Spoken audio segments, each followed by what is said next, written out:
নমস্কাৰ নতুন এটা ভিডিঅ'লৈ আপোনালোক সকলোকে পুনৰবাৰ স্বাগতম জনাইছোঁ তো ফ্ৰেণ্ডছ আজি আকৌ আপোনালোকৰ মাজলৈ এটা নতুন এটা জব আপডেট লৈ আহিছোঁ এছএছচিৰ ফালৰ পৰা নতুনকৈ আৰু পুনৰ ভেকেন্সি মুকলি কৰা হৈছে যেহেতু কেইদিনমান আগতে এছএছচিৰ ফালৰ পৰা নতুন ভেকেন্সিৰ কেলেণ্ডাৰ জাৰি কৰিছিলে তো তাৰ পিছতে এটাৰ পিছত এটাকৈ এছএছচিৰ ফালৰ পৰা নতুনকৈ ভেকেন্সি মুকলি কৰি দিয়ে আছে গতিকে আৰু আকৌ আপোনালোকৰ কাৰণে এটা ভাল খবৰ যে এছএছচিৰ ফালৰ পৰা পুনৰ নতুনকৈ ভেকেন্সি মুকলি কৰা হৈছে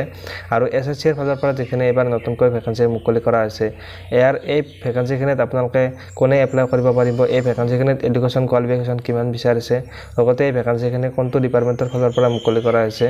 আৰু এই ভেকেন্সিখিনিৰ আপোনালোকে যদি এপ্লাই কৰিব বিচাৰে তো আপোনালোকৰ বয়সটো কিমানৰ পৰা কিমান হ'লে আপোনালোকে এপ্লাই কৰিব পাৰিব সকলোবিলাক তথ্য এই ভিডিঅ'টোত আপোনালোকক ষ্টেপ বাই ষ্টেপ জনাবলৈ গৈ আছোঁ তো ফ্ৰেণ্ডছ আপোনালোকে যদিহে নতুনকৈ আমাৰ চেনেলত ভিজিট কৰিছে তো ফ্ৰেণ্ডছ আপোনালোকে চেনেলটো ছাবস্ক্ৰাইব কৰি বেল আইকনটো প্ৰেছ কৰি ৰাখিব এছএছচিৰ ফালৰ পৰা পুনৰ নতুনকৈ ভেকেন্সি মুকলি কৰা হৈছে তো ফ্ৰেণ্ডছ আপোনালোকৰ কাৰণে এইটো বহুতেই ভাল খবৰ যেহেতু এছএছচিৰ ফালৰ পৰা নতুনকৈ আৰু তাৰ পিছত এটাকৈ নতুনকৈ ভেকেন্সি মুকলি কৰিছে এইবাৰ এছএছচিৰ ফালৰ পৰা কম্বাইন গ্ৰেজুৱেট লেভেল চমুকৈ CGL বুলি কোৱা হয় কম্বাইন গ্ৰেজুৱেট লেভেলৰ কাৰণে নতুনকৈ ভেকেন্সি মুকলি কৰা হৈছে তো ফ্ৰেণ্ডছ আপোনালোকে স্ক্ৰীনত দেখিবলৈ পাই আছে এইখন আছে অফিচিয়েল নটিফিকেশ্যন হয় ইয়াত আপোনালোকৰ টোটেল 113টা পেজ দেখিবলৈ পোৱা যাব এই নটিফিকেশ্যনখনত তো ইয়াত আপোনালোকৰ যিখিনি ইম্পৰ্টেণ্ট হয় সেই ইম্পৰ্টেণ্ট আপোনালোকৰ যিখিনি জানিব লাগে সেইখিনি আপোনালোকক এইটো ভিডিঅ'ত আপোনালোকে জানিব পাৰিব যদি আপোনালোক এই 113টা পেজ আপোনালোকক গোটেই ভিডিঅ' দিবলৈ যাওক যেহেতু ভিডিঅ'টো বহুতেই দীঘলৈ যাব সেইকাৰণে যিখিনি ইম্পৰ্টেণ্ট হয় সেইখিনি আপোনালোক এই ভিডিঅ'টোত জানিবলৈ পাৰিব গতিকে আপোনালোকে ভিডিঅ'টো অলপ স্কিপ কৰি নাচাব আৰু ইয়াত আপোনালোকৰ অফিচিয়েল নটিফিকেশ্যনত প্ৰথমতে আপোনালোকক ডেটখিনি জনাই দিছোঁ যে কম্বাইন গ্ৰেজুৱেট লেভেলৰ যিখিনি নতুনকৈ ভেকেন্সি মুকলি কৰা হৈছে এই ভেকেন্সিখিনিৰ 9 তাৰিখৰ পৰা যোৱাকালিৰ পৰা ইতিমধ্যে এপ্লাই আৰম্ভ হৈ গৈছে আৰু আপোনালোকৰ লাষ্ট ডেটটো হৈছে 4/7/2025 অৰ্থাৎ আপোনালোকে জুলাই মাহৰ 7 তাৰিখলৈ আপোনালোকে এই ভেকেন্সিখিনিত এপ্লাই কৰিব পাৰিব আৰু আপোনালোকৰ যিটো পেমেণ্ট কাটিব লাগিব যেহেতু এছএছচিৰ যিকোনো ভেকেন্সিতে আপোনালোকে পেমেণ্ট দিব লাগে তো যেহেতু আপোনালোকে পেমেণ্ট কাটিব লাগিব তো পেমেণ্টৰ লাষ্ট ডেটটো দিছে 5 তাৰিখলৈ আপোনালোকে পেমেণ্টটো কৰি জুলাই মাহৰ 5 তাৰিখলৈ আপোনালোকে পেমেণ্টটো কৰিব পাৰিব ইয়াৰ পিছত আপোনালোকে যদি এপ্লাই কৰোঁতে কিবা ভুল হৈ যায় তো আপোনালোকে সেইটো সুবিধা এছএছচিৰ ফালৰ পৰা যেহেতু দিয়ে গতিকে আপোনালোকৰ সেই ডেটটো জনাই দিছোঁ যে আপোনালোকে জুলাই মাহৰ 9 তাৰিখৰ পৰা জুলাই মাহৰ 11 তাৰিখলৈ আপোনালোকে যদি ভুল হয় আপোনালোকে কাৰেকশ্যন কৰিব পাৰিব এইটো হৈছে আপোনালোকৰ কাৰেকশ্যন ডেট আৰু ইয়াৰ পিছত আপোনালোকৰ যিটো এক্সাম 1 যেহেতু এছএছচি CGLত দুটা লেভেলত এক্সামটো অনুষ্ঠিত হয় প্ৰথমতে আপোনালোকৰ টায়াৰ 1 আৰু সেকেন্ডত আপোনালোকৰ টায়াৰ 2 এক্সাম অনুষ্ঠিত হ'ব দুটা কম্পিউটাৰ বেছড টেষ্ট অনুষ্ঠিত হ'ব আৰু প্ৰথম যিটো এক্সাম সেই এক্সামটো আপোনালোকৰ 13 তাৰিখৰ পৰা আগষ্ট মাহৰ 13 তাৰিখৰ পৰা 30 আগষ্টৰ ভিতৰত আপোনালোকৰ এক্সামটো অনুষ্ঠিত হ'ব বুলি তেওঁলোকে দিছে এইটো টেন্টেটিভ ডেট হয় আৰু নেক্সট আপোনালোকৰ যিটো টায়াৰটো সেই টায়াৰটো আপোনালোকৰ ডেটটো দিয়া নাই যদিও ইয়াত মান্থটো দিছে যে ডিচেম্বৰ মাহত আপোনালোকৰ টায়াৰটো অনুষ্ঠিত হোৱাৰ সম্ভাৱনা আছে তো আপোনালোকে ডেটখিনিৰ বিষয়ে গম পালে এতিয়া আপোনালোকৰ ভেকেন্সিখিনিৰ বাকি ডিটেইলছ আপোনালোকক এই ভিডিঅ'টোত জনাই আছোঁ আপোনালোকে ভিডিঅ'টো হেগলৈ চাই থাকিব এছএছচিৰ ফালৰ পৰা কম্বাইন গ্ৰেজুৱেট লেভেল চমুকৈ CGL বুলি কোৱা হয় ইয়াৰ কাৰণে প্ৰায় 14,582টা ভেকেন্সি মুকলি কৰা হৈছে আৰু ইতিমধ্যে আপোনালোকক ডেটবিলাক জনাইছোৱে যে লাষ্ট ডেটটো হৈছে 4 জুলাইলৈকে আপোনালোকে এই ভেকেন্সিখিনিত এপ্লাই কৰিব পাৰিব আৰু যদি চাবলৈ যাওঁ ফ্ৰেণ্ডছ ইয়াত আপোনালোকৰ এছএছচিৰ ফালৰ পৰা যিখিনি CGL অৰ্থাৎ কম্বাইন গ্ৰেজুৱেট লেভেলৰ কাৰণে ভেকেন্সি মুকলি কৰা হৈছে তো ইয়াৰ আপোনালোকৰ মিনিমাম যিটো এজ সেইটো হৈছে আপোনালোকৰ 20 বছৰৰ পৰা আপোনালোকে 30 বছৰলৈকে আপোনালোকে এই ভেকেন্সিখিনিত এপ্লাই কৰিব পাৰিব এইটো হৈছে আপোনালোকৰ যিসকল জেনেৰেল কেণ্ডিডেট হয় তেওঁলোকৰ কাৰণে এইটো বয়স হয় আৰু যিসকল OBC ST SC কেণ্ডিডেট আছে তেওঁলোকে এই ভেকেন্সিখিনি ৰিলেক্সেশ্যন লাভ কৰিব এইটো যেহেতু পোষ্ট ৱাইজ আপোনালোকৰ বয়সবিলাক বেলেগ বেলেগ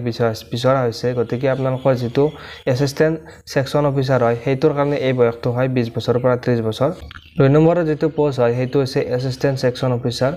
ইণ্টেলিজেন্স ব্যুৰোৰ আৰু ইয়াত বয়সটো বিচৰা হৈছে 18 বছৰৰ পৰা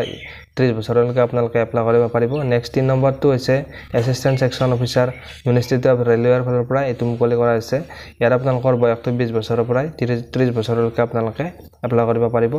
নেক্সট আপোনালোকৰ এছিষ্টেণ্ট ছেকশ্যন অফিচাৰ এক্সটাৰ্নেল এফাৰেন্স ইয়াতো বয়সটো বিচাৰিছে 20 বছৰৰ পৰা 30 বছৰলৈকে আপোনালোকে এপ্লাই কৰিব পাৰিব নেক্সট আপোনালোকৰ যিটো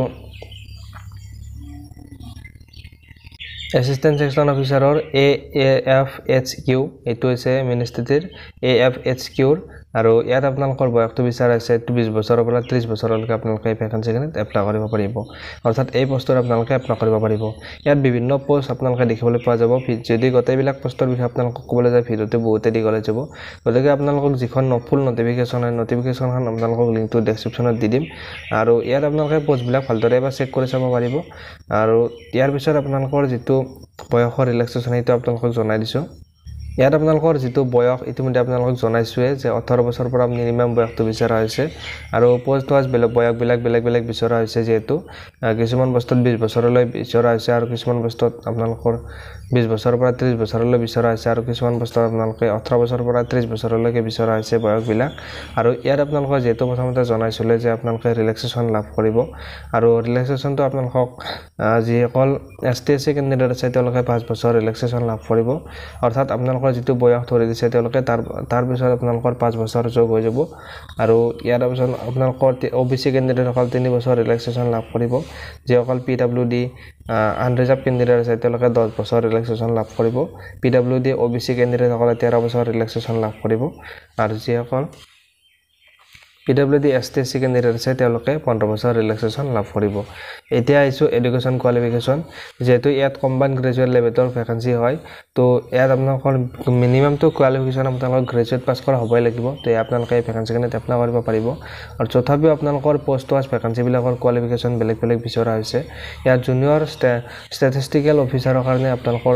বেচেলাৰ ডিগ্ৰী আপোনালোকে কমপ্লিট কৰা হ'ব লাগিব যদি আপোনালোকে ডিগ্ৰী কমপ্লিট কৰি থৈছে লগতে আপোনালোকৰ 60% মাৰ্ক থাকিব লাগিব মেথামেটিক্সত আপোনালোকৰ যদি 60% মাৰ্ক আছে অৰ্থাৎ এই 60% মাৰ্কটো আপোনালোকৰ হাই সেকেন্ডাৰীত আপোনালোকৰ বিচাৰিছে যদি আপোনালোকে হাই সেকেন্ডাৰী পাছ কৰাতে আপোনালোকৰ মেথছ সাবজেক্টটো আছিল তো মেথছ সাবজেক্টটো যদি আপোনালোকৰ 60% মাৰ্ক আছিল তো আপোনালোকে এই পোষ্টত এপ্লাই কৰিব পাৰিব জুনিয়ৰ ষ্টেটিষ্টিকেল অফিচাৰত বা আপোনালোকৰ যদি এইটো কোৱালিফিকেশ্যন নাই তো আপোনালোকৰ আৰু এটা অপচন দিছে যে bachelor degree in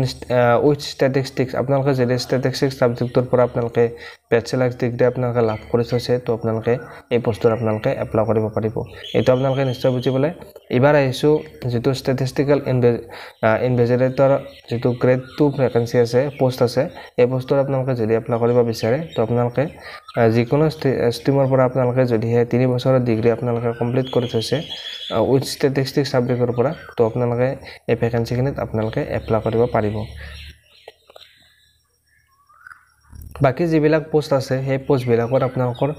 simple graduate pass কৰা হ'ব লাগিব আপোনালোকে যিকোনো ষ্ট্ৰীমৰ পৰা যদি আপোনালোকে সিম্পল গ্ৰেজুৱেট পাছ কৰি আছে বাকি সকলোবিলাক পোষ্টত আপোনালোকে এপ্লাই কৰিব পাৰিব তো এইটোৰ বিষয়ে আপোনালোকে নিশ্চয় গম পালে আৰু যেহেতু আপোনালোকক আৰম্ভণিতে জনাইছিলোঁ যে আপোনালোকে এপ্লিকেশ্যন ফিজ দিব লাগিব SSC যিকোনো ভেকেঞ্চি মুকলি কৰিলে আপোনালোকে এপ্লাই কৰিবলৈ হ'লে এপ্লিকেশ্যন ফিজ দিব লাগে যেহেতু তো যিসকল জেনেৰেল OBC কেণ্ডিডেট আছে তেওঁলোকে 100 টকা এপ্লিকেশ্যন ফিজ দিব লাগিব আৰু যিসকল ST/SC ওমেন এক্স সাৰ্ভিসমেন কেণ্ডিডেট আছে তেওঁলোকে আপোনালোকৰ কোনো ধৰণৰ এপ্লিকেশ্যন ফিজ দিব নালাগে আৰু আপোনালোকে এপ্লিকেশ্যন ফিজ যদি আপোনালোকে নিজে এপ্লাই কৰে তো আপোনালোকে debit card credit card net banking SBI জৰিয়তে আপোনালোকে এই ভেকেঞ্চিখিনিত এপ্লাই কৰিব পাৰিব আৰু যদি ফ্ৰেণ্ডছ আপোনালোকে নিজে এপ্লাই কৰিব নোৱাৰে তো আপোনালোকৰ যদি এপ্লাই কৰাৰ হেল্প বিচাৰে তো আপোনালোকক ডেছক্ৰিপশ্যনত আপোনালোকৰ যিটো হোৱাটছআপ গ্ৰুপ আছে আমাৰ এই হোৱাটছআপ গ্ৰুপৰ লিংকটো দিয়া আছে তো আপোনালোকে এই হোৱাটছআপ গ্ৰুপত লিংক হৈ কিনে আপোনালোকে এটা পাৰ্চনেলি যিটো এডমিন হয় এডমিনক আপোনালোকে পাৰ্চনেলি মেছেজ কৰিব যদি আপোনালোকক এপ্লাই হেল্প লাগে তো আপোনালোকৰ লিংকটো ডেছক্ৰিপশ্যনত দিয়া আছে হোৱাটছআপৰ আপোনালোকে যদি এতিয়ালৈকে জইন হোৱা নাই এতিয়ালৈকে আপোনালোকে গৈ হোৱাটছআপ গ্ৰুপত আপোনালোকে জইন হৈ লওক তো আপোনালোকে এইটোৰ বিষয়ে নিশ্চয় গম পালে ভেকেঞ্চিখিনি ডিটেইলছখিনি আপোনালোকক জনালোঁ আপোনালোকে নিশ্চয় এইটোৰ বিষয়ে গম পালে ইতিমধ্যে আপোনালোকক অলৰেডি আৰম্ভণিতে আপোনালোকক ডেটবিলাক জনাইছোৱে তো আপোনালোকক তথাপি জনাই দিছোঁ যে আপোনালোকৰ ইতিমধ্যে এপ্লাই ষ্টাৰ্ট হৈ গৈছে আৰু আপোনালোকৰ লাষ্ট ডেটটো হৈছে 4 জুলাই তাৰিখলৈ আপোনালোকে এপ্লাই কৰিব পাৰিব এইটোৰ বিষয়ে আপোনালোকে নিশ্চয় গম পালে আৰু ফ্ৰেণ্ডছ আপোনালোকে যদি এই ডিটেইলছখিনি ভালদৰে বুজি পালে ভিডিঅ'টো চাই ভাল পালে তেনেহ'লে ভিডিঅ'টো এটা লাইক কৰি দিব আৰু ভিডিঅ'টো আপোনালোকে যিমান পাৰে আপোনালোকৰ ফ্ৰেণ্ডছৰ মাজত ভিডিঅ'টো শ্বেয়াৰ কৰি দিব চাই থাকিব friends year technical and job inform YouTube channel ধন্যবাদ জয় আই অসম।